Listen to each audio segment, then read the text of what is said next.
Nous accueillons donc maintenant Stéphanie Ledonge. Elle travaille à la CCI de Rennes. Elle est chargée de mission intelligence économique. C'est ça son titre en fait. Tout à fait. Alors, qu'est-ce qui se cache derrière cette appellation? Vous travaillez surtout sur la chaîne alimentaire plus globalement. Oui, effectivement, nous, à la Chambre de commerce à Rennes, on est historiquement déjà depuis une dizaine d'années organisé par filière. Donc nous, on a un service déjà dédié exclusivement au manger, en fait, à l'alimentaire. Donc on travaille avec des industriels agroalimentaires et on travaille également avec la restauration hors domicile. Donc on a vraiment des gens dédiés qui ne s'occupent que de l'alimentaire. Une équipe pluridisciplinaire, hein, donc des gens qui font du marketing, du commercial. Donc moi, je suis plutôt ingénieur agro de formation. Enfin, je suis pas plutôt, je suis carrément. Donc plus sur le côté un peu technique. Et Stéphanie, vous allez nous expliquer un petit peu comment les industriels peuvent se positionner en tout cas sur ce marché, quelles sont les propositions, quel type de marché existe précisément et surtout de quels outils ils peuvent disposer en tout cas pour utiliser ces produits, ces super aliments qu'on dit plein de pouvoir. Et voilà. Tout à fait. Donc effectivement, aujourd'hui, je vais vous dresser un panorama des innovations donc mondiales de tout ce qui se passe dans le monde en matière d'innovation qui pourrait intégrer des super aliments. Bien sûr, cette présentation n'a pas pour vocation d'être exhaustive. Hein. Vous verrez qu'il y a plein de super aliments. Là encore, vendredi dernier, je voyais encore un article, le super aliment de l'automne. Donc, on a fait un focus sur quelques super aliments. L'idée, c'est d'avoir un historique quand même sur 3-4 ans pour voir comment ils étaient incorporés donc, dans les formulations des industriels. Et surtout, ce qui nous intéresse vraiment, c'est sur quelle catégorie de produits les super aliments sont les plus intégrés, avec quelle vertu santé, et puis comment les industriels communiquent sur leur packaging. Donc on sait qu'en Europe, on a une réglementation qui nous a pas mal freiné sur la communication santé. Donc on va essayer de voir au travers de ce panorama, au travers de ce benchmark, justement comment ça a pu, comment on arrive aujourd'hui à amener les consommateurs à acheter et à racheter nos produits. Donc voilà le sommaire un petit peu. Hein, je vais refaire un petit peu un petit focus sur le marché de la nutrition, mais de façon très très générale. Surtout, ce qui m'intéresse, ce sont les attentes consommateurs. C'est-à-dire qu'on va s'intéresser à qu'attendent les consommateurs, qu'est-ce qu'ils savent, qu'est-ce qu'ils pensent savoir, et du coup, comment moi, industriel, je vais orienter ma communication par rapport à ça. Ensuite, je vous ai mis un petit panorama des stratégies par rapport aux super fruits, par rapport aux plantes et super graines. J'ai intégré les algues, évidemment. Alors, juste rapidement, je viens d'en parler, mais le pôle chaîne alimentaire à Rennes, donc voilà, on est une équipe, on travaille à la fois sur de l'animation collective, beaucoup sur de la veille, donc moi, c'est le fruit de ma veille qui me permet de faire ce genre de présentation, et puis on fait aussi de l'accompagnement individuel. Le fruit de notre veille, on le publie sur un site qui s'appelle themavision.fr, donc certains d'entre vous sont peut-être déjà abonnés. En fait, sur ce site, très rapidement, hein, vous avez des informations auxquelles n'importe qui peut accéder sur le net. C'est en fin de compte le fruit de notre veille. On récolte plein d'infos et derrière, on fait des articles où on décrypte en fait cette information. L'idée, c'est d'éclairer, de fournir un éclairage marketing, commercial aux industriels pour leur donner des idées d'innovation. Donc tout ça, c'est ouvert à tout le monde. Après, par contre, on fait des dossiers et on fait aussi de l'animation collective. Donc là, pour y avoir accédé, il faut avoir un mot de passe, un identifiant. C'est gratuit, mais c'est réservé aux seuls industriels agroalimentaires parce que, en fait, du coup, je vous présente la suite. Ce sont des dossiers que l'on fait grâce à une base de données à laquelle nous sommes abonnés, ce qui m'a permis de construire le support que je vais vous présenter aujourd'hui. Cette base de données, elle s'appelle Mintel. Je ne sais pas si vous connaissez, c'est un peu l'équivalent d'Innova Database ou de XTC de Xavier Terlec, que vous connaissez peut-être mieux parce que quand même il est assez présent, que ce soit au CIAL, etc. Donc nous, on a fait le choix de s'abonner à Mintel. C'est une base de données anglo-saxonne, mais ça nous permet de recevoir tous les jours toutes les innovations au niveau mondial avec des photos prises sous toutes les coutures des produits, la composition, l'analyse nutritionnelle. Ça nous permet également de faire des statistiques et c'est ce qui va me permettre de vous présenter toutes les slides qui suivent. Alors, la nutrition vue par les consommateurs, je ne voudrais pas faire de redondance par rapport à M. Berloez. Moi, mon objectif, c'était de voir aujourd'hui que savent les consommateurs, qu'est-ce qu'ils croient savoir. Enfin, en fait, ils ont l'impression de savoir des choses, mais parfois, ce n'est pas forcément la réalité. Mais en tout cas, industriel, on doit se fier à ce qu'ils pensent savoir pour innover et pour réussir à communiquer et à leur transmettre des messages qui leur donneront envie d'acheter nos produits. Alors, si on regarde donc les grandes tendances du discours alimentaire, je vais pas trop traîner parce que je pense qu'on l'a largement étudié. On est vraiment passé d'une période où voilà, je faisais régime, j'acceptais de manger du fromage blanc 0% qui avait aucun goût, je mangeais tout le pot dans la journée, je me faisais pas trop plaisir. Et puis après, on a vu arriver les alicaments dans les années 90. On a commencé à se dire tiens, on va peut-être mettre un peu de santé dans ce qu'on mange, 90-2000.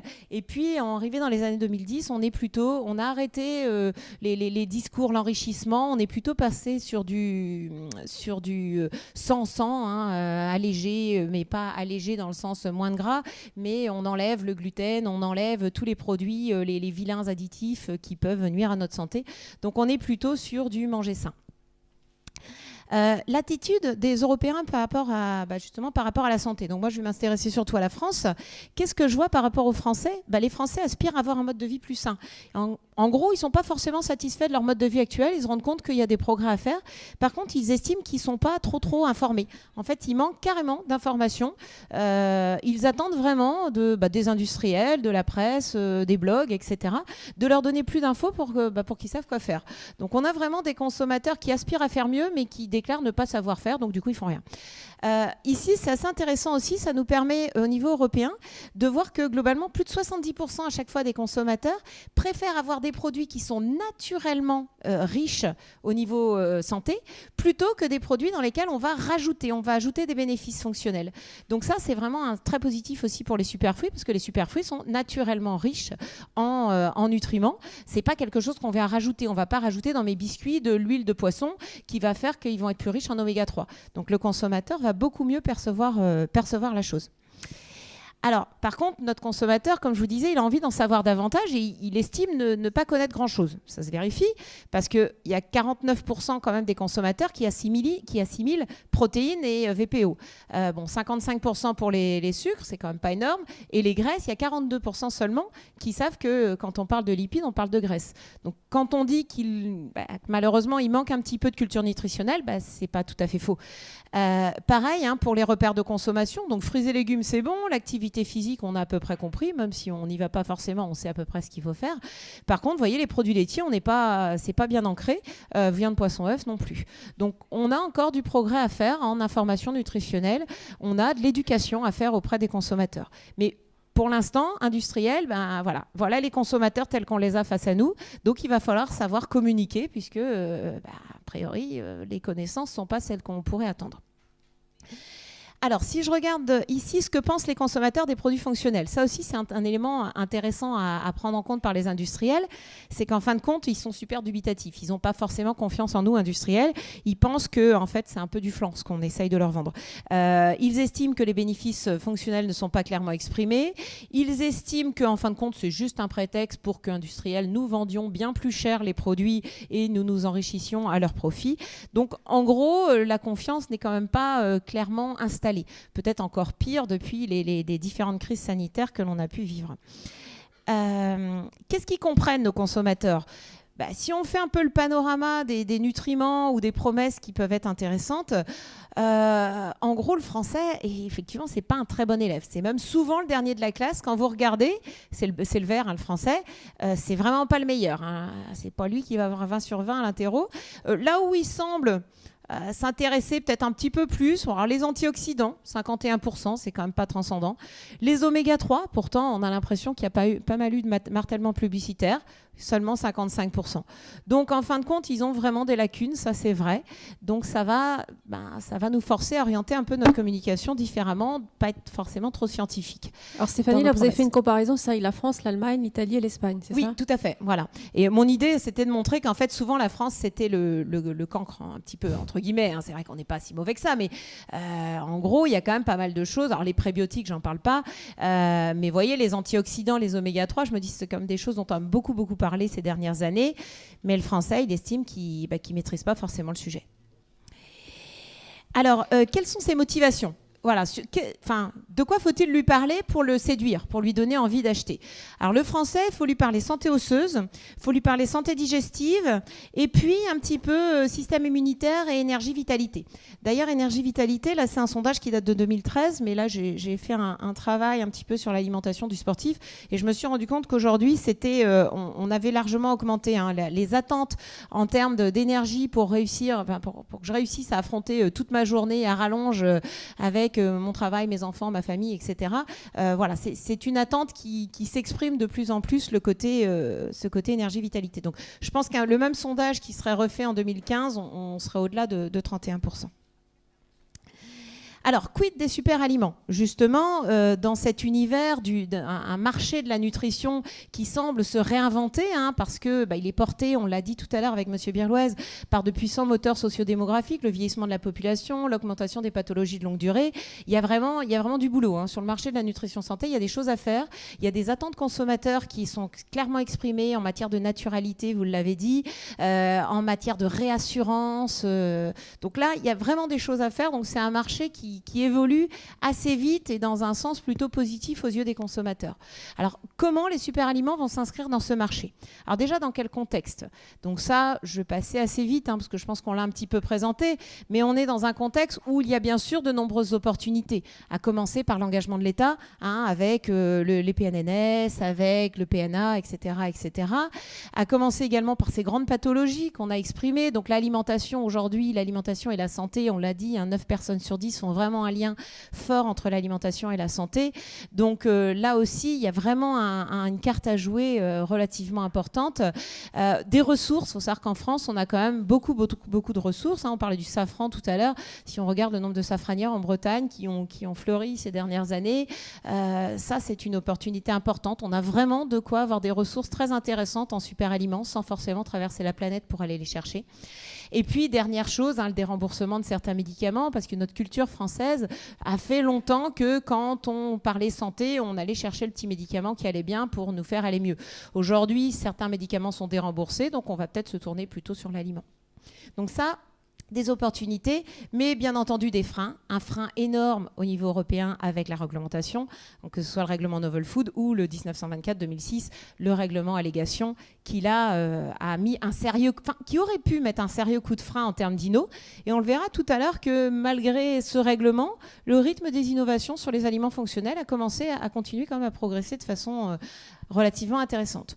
Donc premier frein, effectivement, bien sûr, leur réglementation. Le faible niveau qui va nous obliger, service marketing, à adapter notre discours pour répondre à ce faible niveau de connaissance.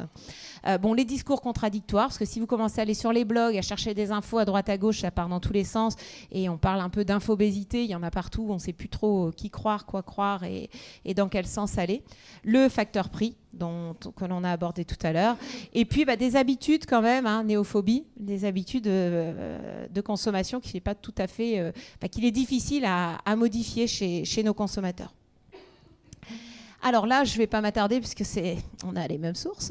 Donc, sur quel segment? Sur un marché de l'aliment santé qui semble devoir bien se porter. Donc, j'ai les chiffres de 2009 ici. Et là, j'ai repris la même étude qui nous annonce quand même à l'horizon 2015-2016, les produits diététiques vont continuer de progresser à hauteur de 3,5%. On n'était que 2% en estimation en 2014. Les compléments alimentaires, pareil, vont continuer à progresser.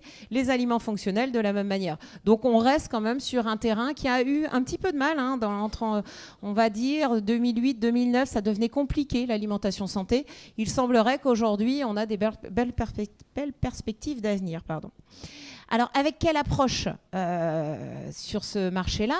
Eh bien, on sait que si on s'intéresse aux médecines traditionnelles orientales, je pense à la médecine ayurvédique, je pense aux médecines chinoises, etc., l'alimentation est un outil thérapeutique à part entière.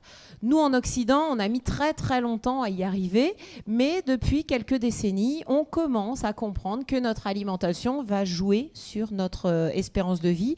Alors, d'une part l'espérance de vie, mais l'espérance de vie en bonne santé, parce que c'est vraiment ça qui est important pour les consommateurs. L'une des plus grandes craintes des consommateurs, c'est Alzheimer. C'est-à-dire que, ok, je veux bien vivre vieux, mais si c'est pour que je vive vieux atteint d'Alzheimer, ça sert à rien du tout. Donc je veux vivre vieux, mais je veux vivre vieux en pleine forme. Et là, du coup, je pense effectivement à ces Japonais, à ces gens qui vivent sur l'île d'Okinawa, et puis on en parlait tout à l'heure, qui sont super actifs, passés 90 ans. Voilà, c'est à ça que j'aspire. Donc nous, par contre, au niveau occidental, on est très très loin de parler d'alimentation curative. On commence à parler d'alimentation préventive, mais de là à parler d'alimentation curative, là pour le coup, on n'y est pas encore. Donc l'approche effectivement bien-être et santé globale, c'est ce que disait Monsieur Berloès tout à l'heure. Donc des aliments qui apporteraient des bénéfices au-delà du simple effet nutritionnel, au-delà du simple effet de me nourrir et de faire que je suis calée jusqu'à ce soir. En plus, il va m'apporter certaines vertus antioxydantes qui vont faire que je vais avoir une plus belle peau, etc., etc. Donc du coup, en réponse par rapport à cette approche-là, les fournisseurs d'ingrédients ont réussi à développer, proposent aux industriels de nouveaux super aliments. Donc il y a une liste super longue. Comme on le disait tout à l'heure, il y en a tous les jours des nouveaux. Donc il y en a qui sont déjà dépassés, disait Monsieur Birloez. Il y en a d'autres qui arrivent. Là, je lisais hier encore le nouveau super fruit de l'automne, voilà, qui arrive sur le marché. Je lisais le ghetto qui arrive. Vous parliez tout à l'heure de la shiitake. Donc voilà, plein de choses nouvelles. Chaque fois que vous ouvrez la presse, il y a des nouveaux super aliments qui arrivent. Alors vous allez sur Instagram, là vous avez toutes les recettes de cuisine qui intègrent ces produits-là, ça foisonne. Donc voilà, donc c'est peut-être aussi un phénomène de mode. Chaque super aliment a son année où il est à la mode, puis après il se fait doubler par un autre. Alors, quel super aliment maintenant pour quelle vertu santé ? Eh bien, on va présenter les graines, bien sûr. La graine de chia en premier, qui bénéficie d'une forte croissance dans l'utilisation. Si vous regardez donc sur ma base de données dont je vous parlais tout à l'heure sur Mintel, les lancements ont été multipliés par 5 entre 2012 et 2015. Donc, on arrive vraiment à avoir une croissance exponentielle de l'utilisation de cette graine. De la même manière, les super fruits, bien entendu, donc la canneberge, l'açaï dont on parlait tout à l'heure, mais aussi le goji, l'aronia et bien d'autres. Les algues, bien entendu, qui sont une mine d'or. Alors nous, Bretons, forcément, on a envie de mettre les algues sur le devant de la scène puisqu'on a quand même des ressources assez intéressantes. Donc pour les super aliments, c'est ce que je vais vous présenter dans le panorama. Pour quelle molécule en fait ? Qu'est-ce qui nous intéresse ? Avant tout, le côté antioxydant. On a commencé, quand on a commencé à parler d'antioxydants, de super aliments, on a beaucoup parlé de phénomènes de stress oxydatif, de radicaux libres qui accéléraient le vieillissement cellulaire, etc.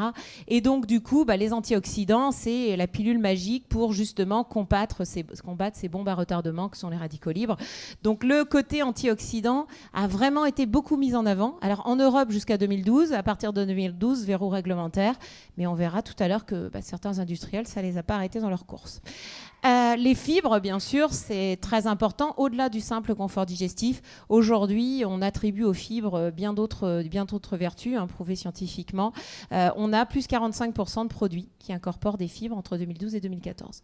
Les oméga 3 également, dont je vous parlais tout à l'heure, ces acides gras polyinsaturés qui ont des fonctions très importantes, notamment pour lutter contre le vieillissement cérébral, mais bien au-delà également. Donc là aussi, on a vraiment une forte progression des innovations qui communiquent sur des teneurs en oméga 3. Alors, les super fruits, d'abord, après je ferai les super graines et les super plantes. Donc là, c'est vraiment le benchmark que je vous sors ici, c'est vraiment ce qui est tout droit issu de la base de données Mintel. Donc, j'ai fait un choix, j'ai juste sélectionné quelques super fruits. Alors c'est vrai que vous allez peut-être trouver certains super fruits, par exemple je vais vous parler de goji, après je vais vous parler de goji, je vais vous parler d'açaï, je vais vous parler de cranberry. Pourquoi j'ai choisi des choses un peu plus communes, puisque mon idée c'était de faire des statistiques. Pour faire des statistiques, faut qu'il y ait suffisamment de lancements au niveau mondial, parce que c'est sûr que si j'avais pris le ghetto, je n'aurais pas trouvé beaucoup de produits recensés au niveau mondial, donc ça n'aurait pas été très parlant. Donc mon objectif c'est de faire des statistiques et de vraiment mettre en avant comment sur le packaging la communication était établie par l'industriel. Donc ici, donc là je reviens pas, il n'y a pas de définition, donc devient superfruit qui sait s'imposer entre guillemets. Une mention qui est de plus en plus indiquée, mais avec des bénéfices santé, vous allez voir qu'ils ne sont pas forcément toujours communiqués. Donc on mise plutôt sur le côté marketing, superfruit, donc il faut que ça évoque, ça déclenche un petit signal dans la tête de nos consommateurs. Donc bien sûr, nos traditionnelles baies, dans mon jardin j'ai des framboises, dans le champ derrière chez moi j'ai des mûres, c'est un indice, enfin, voilà, on a des antioxydants avec des indices ORAC suffisamment élevés, mais par contre c'est quand même un petit peu plus, ça fait un peu plus rêver d'aller chercher nos superfruits dans des pays, des contrées lointaines. Donc d'où le succès de la saille, de la baie de goji, etc. Donc on est vraiment sur des tendances énergie, bien-être, comme M. Berlois le disait tout à l'heure. Alors, si je regarde, donc quelles évolutions dans l'incorporation des superfruits?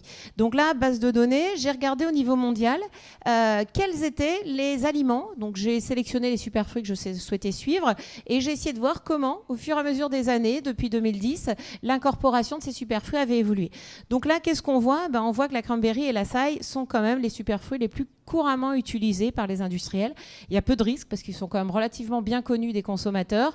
Donc forcément, comme on prend un petit peu moins de risques, période de crise oblige, peut-être qu'on est plus tenté d'utiliser des choses qui sont bien connues du grand public.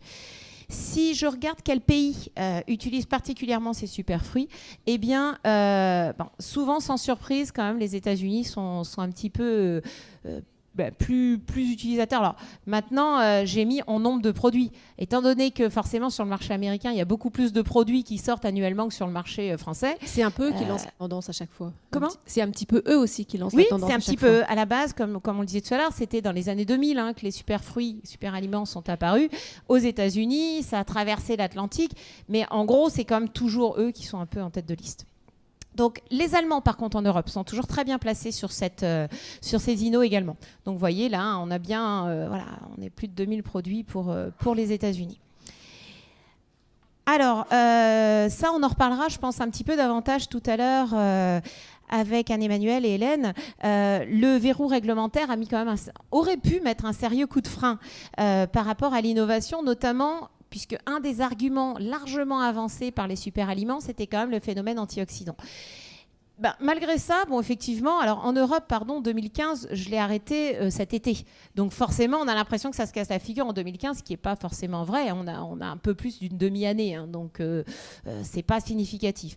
Donc il y a eu un léger ralentissement, mais c'est pas flagrant. Et on retrouve encore, ça sera un petit peu l'objet de nos discussions, peut-être par la suite, je retrouve encore sur le marché des produits, là celui-ci vient de sortir au mois d'août, qui affiche antioxydants. Alors qu'on sait que le règlement allégation, normalement, on parle d'essayer de le faire passer en descripteur générique, on en reparlera. Mais voilà, on a encore des produits qui affichent l'allégation antioxydant, alors que normalement, ce n'est pas autorisé. Bon, par contre, bien sûr, en Amérique latine, on en a plein. Aux USA, pareil, on a vraiment des claims antioxydants qui sont largement mis en avant sans aucun souci.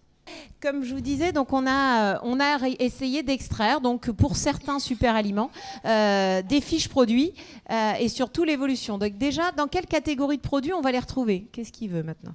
Nom d'une pipe. Voici, voilà.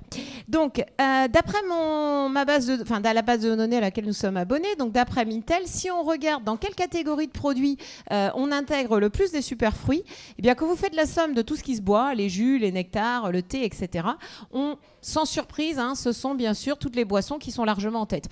Si vous regardiez, moi je m'étais un petit peu amusée à circuler dans les allées du Cial la dernière édition, les boissons innovantes à base de superfruits, ça pleuvait de tous les côtés, il y en avait vraiment énormément. Je pense qu'ils sont vraiment arrivés les superfruits par l'univers des boissons. Donc bien sûr les vitamines et compléments alimentaires également, mais on a plus travaillé le marketing au niveau des boissons avec des packaging assez fun, assez décalés, assez sympas. Et je pense que c'est ce qui a permis d'introduire cette notion de superfruits et qu'elle soit adoptée par les consommateurs. Donc là, c'est au niveau mondial. Là, c'est au niveau européen. Donc on retrouve un peu la même chose, que vous faites à chaque fois la somme de tout ce qui est boisson. Ce sont les numéros 1. Alors, un focus sur la saille, dont on parlait tout à l'heure. Donc, la saille, largement utilisée dans les compléments alimentaires, mais comme je vous le disais, dans les boissons. Vous voyez, on arrive à largement plus de 20% d'innovation qui intègre, de boissons qui intègrent ce superfruit. Si on regarde, pareil, À chaque fois, j'ai essayé de vous refaire un petit peu la stat dans quels produits et quels sont les pays les plus consommateurs, enfin les plus utilisateurs, pardon. Donc les USA, le Brésil, le Canada. Donc on voit bien outre-Atlantique une grosse utilisation de l'açaï. La France n'arrive quand même que bien derrière, enfin bien après. Quels sont les produits? Alors à chaque fois, j'ai essayé de vous mettre 3 produits. Bien entendu, la liste, elle est super longue. Hein. J'ai essayé de choisir 3 produits qui illustraient assez bien la tendance. Donc là, on a un produit plaisir, le chocolat. Donc, effectivement, si même à l'origine, le chocolat avait des vertus santé, hein, la mémoire, tout ça, aujourd'hui, c'est vraiment devenu plutôt un produit plaisir que je grignote parce que voilà, j'ai envie de me sentir bien. Par contre, eh bien, en mettant une petite dose de superfruits dans ce chocolat, ça lui redonne un petit peu une petite vertu santé et du coup, ça peut redorer un petit peu son blason. Là, l'exemple donc du granola, hein, un mélange pour petit déjeuner qui intègre justement goji, cranberry, açaï. Donc, on a vraiment un panorama de ces superfruits, un mélange. Et puis là, c'est toute une gamme de boissons Sambazone. Donc il y en a plein, hein, ils offrent toute une gamme. Là, c'est la référence Açaï Berry. Donc la marque, c'est Amazon 100. La canneberge maintenant. Donc la canneberge, de la même manière, où est-ce qu'elle est largement intégrée? Eh bien là, on voit la catégorie snack. On n'avait pas forcément pour les autres superfruits. Ici, les snacks, vous voyez quand même, on est à 30%. Encore une fois, hein, outre-Atlantique, USA, Canada, très consommateur.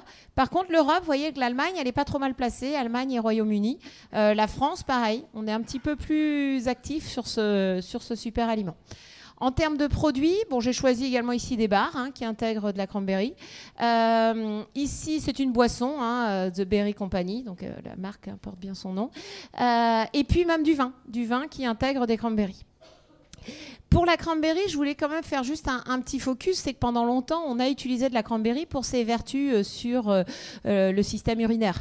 Règlement allégation impose, on a arrêté de parler, hein, puisque la demande d'allégation a été retoquée. Donc, on ne peut plus prétendre, voilà, je vous ai mis l'extrait, la décision qui a été prise. Donc, du coup, on a été obligé de changer un petit peu notre fusil d'épaule, hein, quand on travaillait à la canneberge. On a été obligé de travailler les allégations de façon un petit peu différente. Donc là, c'est ce qui se disait avant. Hein. On n'hésitait pas à parler des antioxydants, voilà, confort des voies urinaires, etc. Là aussi, maintenant, ça, on ne peut plus le faire. Alors, par contre, hein, les industriels arrivent intelligemment à contourner certaines fois le règlement. Et puis, on estime que voilà, c'est peut-être suffisamment ancré dans l'esprit des consommateurs pour qu'ils continuent à consommer de la cranberry, justement pour ses vertus sur le système urinaire.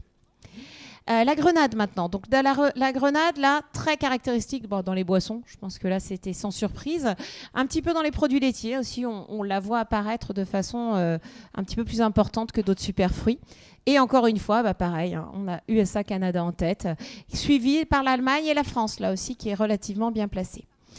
En termes de produits, alors une tendance dont on va parler, je pense un peu plus tout à l'heure à la table ronde, c'est que le consommateur qui cherche de la naturalité, qui cherche à se faire du bien, il aime bien les aliments qui sont le moins processés possible, le moins industrialisés possible. Et donc cette tendance raw food, brut, cru, a bien pris quand même pareil hein, auprès de certains consommateurs. Donc là, on a un jus hein, 100% raw. Là, ce sont des yaourts. Donc au Japon, enfin des yaourts, pardon, peut-être pas des yaourts, mais au moins des desserts lactés. Donc avec des graines, etc. Donc en plus une texture, l'ajout de graines, l'ajout de fruits. Et puis ici, une boisson en smoothie, hein, justement, qui, alors là, c'est communiqué, enfin, on communique sur le packaging, hein, idéal pour commencer la matinée ou pour revitaliser les après-midi. Donc là, aux USA, hein, bien sûr, où on a davantage de capacité à communiquer sur les vertus santé.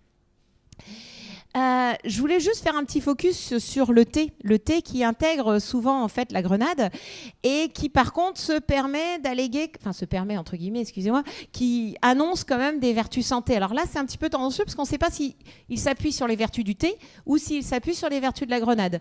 Donc là on ne sait pas trop, hein, vous verrez, donc vous aurez les supports hein, derrière. Ici, hein, une bonne source d'antioxydants et puis il y a vraiment un meilleur style de vie, une vie plus saine, etc. Ici, c'est pareil, hein, des antioxydants. Pourtant, on est au Royaume-Uni et c'est des produits qui sont sortis il n'y a pas longtemps. Donc, on continue quand même à communiquer sur des vertus santé. Par contre, là, on ne sait pas trop si c'est grâce à la grenade ou grâce au thé en lui-même. Le cassis également fait partie des superfruits, donc incorporé dans les jus et les confiseries. Alors là, par contre, les Européens sont assez forts. Les cassis, on sait les cultiver dans nos jardins, donc on est assez fort pour les intégrer, donc soit en Allemagne, en France, au Royaume-Uni. Alors, quel type de produit? Alors là, j'avais bien aimé ce produit-là, donc à Hong Kong. Et on vous dit vraiment pastille bonbon, riche en vitamine C, qui peut aider votre système immunitaire. Ici, un jus, de la même manière. Vous voyez qu'en Asie, on est plutôt sur de la casquette énergie. En Europe, comme on le disait, on va être plutôt sur de la casquette naturalité. Pour le même produit, on n'a pas la même com, suivant les régions du monde où on se trouve. Donc vous voyez ici, fait avec 18 végétaux, 9 fruits, les portions recommandées en polyphénol. Donc on estime que déjà que notre consommateur sait ce que c'est un polyphénol. Là, c'est peut-être un peu compliqué pour les consommateurs lambda. Par contre, vous voyez, en Europe, on va plutôt faire avec de vrais fruits, du vrai jus de fruits, pas de colorant artificiel. Donc, on est vraiment plus sur le côté naturel. Alors là, après avoir fait le focus sur ces 3-4 super fruits quand même relativement bien connus, ancrés dans nos systèmes de consommation, j'ai choisi d'en traiter quelques-uns sur lesquels j'ai réussi à trouver des produits qui pouvaient être intéressants. Donc j'ai choisi le Youmberry, qui est la fraise chinoise. Donc je vous ai remis les vertus santé pour ceux qui ne connaissent pas. Bon, c'est pas très connu, donc c'est normal de ne pas connaître. Qu'est-ce que je trouve ici? En termes de com, on est vraiment sur de la communication exotique. On n'est pas du tout sur de la communication santé. J'ai essayé de chercher, j'ai regardé le packaging sous toutes ses faces. Il n'y a pas d'argument santé. Et pourtant, on sait que la fraise chinoise bénéficie d'un nombre important de vertus santé, même prouvées scientifiquement. Mais voilà, ici, vous voyez, c'est un jus chez Auchan. C'est vraiment jus du monde. L'idée, c'est de vraiment faire voyager le consommateur et puis en espérant que voilà, ça fasse un petit déclic dans sa tête et qu'il se dise, tiens, voilà, baie d'ailleurs, santé, etc. Ici, c'est pareil. On est vraiment plutôt sur du côté naturel. Et puis là, voilà, on a un panorama de fruits, des fruits bien connus de tous, des fruits plus exotiques. Ça fait un petit peu rêver le consommateur. Donc là, on est plus dans le rêve que dans la promesse santé, mais en espérant que le consommateur l'associe. Alors, les raies rouges, de la même manière, là, on a peu de communication, sauf sur le premier ici en Finlande, où j'ai trouvé sur le pack des petites courbes qui montrent la libération d'énergie en fonction du temps, comparativement en fait à d'autres types de produits. Donc là, on est effectivement avec plutôt des bénéfices santé du côté du poids que l'on abordait tout à l'heure. Donc beaucoup utilisé, on voit dans les produits laitiers ou peut-être également dans des confitures. Donc là, on a des exemples plutôt Suède, Pologne, Finlande. Donc c'est plutôt dans ces pays, pays scandinaves, où on a ces cultures. L'argousier, on peut également en parler. Donc pareil, un très bon profil nutritionnel qui est reconnu. Toujours des vertus avec la superoxyde dismutase, donc toujours des vertus antioxydantes. Je vous ai mis donc pareil, très utilisé en Allemagne, en Finlande. J'ai trouvé également un produit français, je trouvais intéressant parce que j'ai pu faire un zoom sur le packaging. Donc on explique ce que c'est que l'argousier, sa richesse en vitamine C. Donc là, ça tombe bien, on a le droit d'alléguer sur la teneur en vitamine C. La vitamine C fait partie des heureux élus à la suite de l'examination par l'EFSA. Et donc, vous voyez, changement de saison en cas de fatigue, etc. Donc là, il y a vraiment une vraie volonté de communiquer sur la santé. Et puis, on ne pouvait pas passer à côté du chou kale dont vous parliez tout à l'heure. Donc un panorama de produits, je ne vais pas revenir dessus, mais que ce soit dans les compléments alimentaires, dans les salades cœur de repas, dans les snacks apéro, dans les smoothies, dans les salades, etc. C'est un produit qui investit tout un tas de catégories, tout un tas d'univers, une progression très très importante. Là, j'avais arrêté mes statistiques en août, j'ai re-regardé hier, on était à près de 500 nouveaux produits qui intègrent en 2015 le chou calé, donc on va vite dépasser 2014, c'est évident. J'ai fait le focus sur 2 produits que je trouvais intéressants. Une soupologie, donc une soupe qui met bien en avant cet ingrédient. Donc vous pouvez nourish your body, donc voilà, nourris ton corps, goodness, full of goodness, supercharged, enfin bon voilà. Vraiment Royaume-Uni, Height in antioxydants. Donc voilà, on en reparlera tout à l'heure. Ici, c'est une glace. Alors ça, je trouvais ça assez sympa aussi. Voilà qu'on va mettre du chou dans les glaces. Alors c'est pas tout à fait ce que j'attends moi quand je mange une glace, de prendre un truc aux vertus santé. Hein. Je suis plus là pour me faire un plaisir intense avec plein de crème et plein de calories. Donc notre glace ici. Sorbet, donc avec tous les ingrédients qui vont bien, donc pas de lait, etc. On est vraiment sur, on a ajouté même de la spiruline. Enfin voilà, il y a tout un tas d'ingrédients santé avec des promesses. Mais en même temps, à part la promesse apporter les fruits et légumes, la dose de fruits et légumes dont vous avez besoin quotidiennement, il n'y a pas une communication très précise autour des arguments santé. Alors, on a fait les super fruits, on va faire les super plantes et les super graines, donc que ce soit le chia, le baobab, l'aloe vera, etc. Là aussi, on a une grosse progression des utilisations. Vous voyez que ne serait-ce que pour la graine de chia, on a progressé de 308% en termes d'innovation, et on arrive à les incorporer un peu dans tous les univers. Donc pas seulement dans des boissons, mais également dans du snacking. Là où je trouve assez intéressant, c'est que justement l'univers du snacking, qui a souvent été assimilé à la malbouffe, a réussi à redorer un peu son blason en intégrant ce type de super graines, de super végétaux dans leur composition. Donc ça a vraiment été une aubaine pour ce segment-là de se redonner une bonne image. Alors, si on regarde l'utilisation des super graines, donc dans les sauces, on en a retrouvé pas mal, dans tout ce qui est snack, c'est ce que je vous disais tout à l'heure, et également dans les produits de la panification, les produits cœur de repas, même les plats élaborés à base de poisson, viande, etc. Donc, vous voyez qu'on a vraiment dressé une large palette de catégories de produits. Si on regarde quelles graines, donc là, c'était pas évident parce que sur Mintel, c'est pas forcément catégorisé comme je le voulais, mais on arrive quand même à mettre en évidence, vous voyez, ne serait-ce que la graine de chia, on est vraiment sur une progression de l'utilisation. Pareil, hein, vous avez l'évolution ici, même type de graphe, mais qui vous montre l'évolution sur 5 années. Regardez donc la graine de chia, hein, l'envolée. Ici, une progression extrêmement importante, pourcentage de progression 1100%. Donc on voit vraiment que voilà, on partait de très bas, mais on va très vite en progression. Alors, un argument marketing très très utilisé par les super graines, c'est le côté gluten-free. Gluten-free. Je vais parler sans, je pense. Ouais, voilà. Donc le côté. Ouais, on m'entend sans, je pense.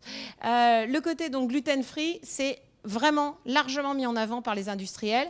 Et ensuite, on a tous les arguments qui sont autour de la naturalité. Sans additifs, sans conservateurs, biologiques, grains complets, etc., céréales complètes, pardon, etc. OGM free.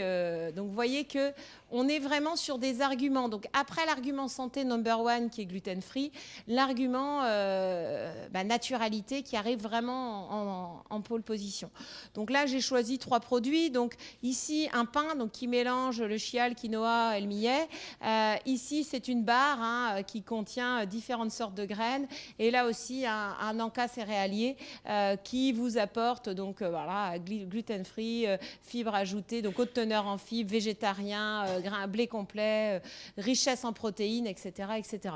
Donc on a vraiment ici, on travaille beaucoup l'encas et on redonne une image santé à ces produits du snacking.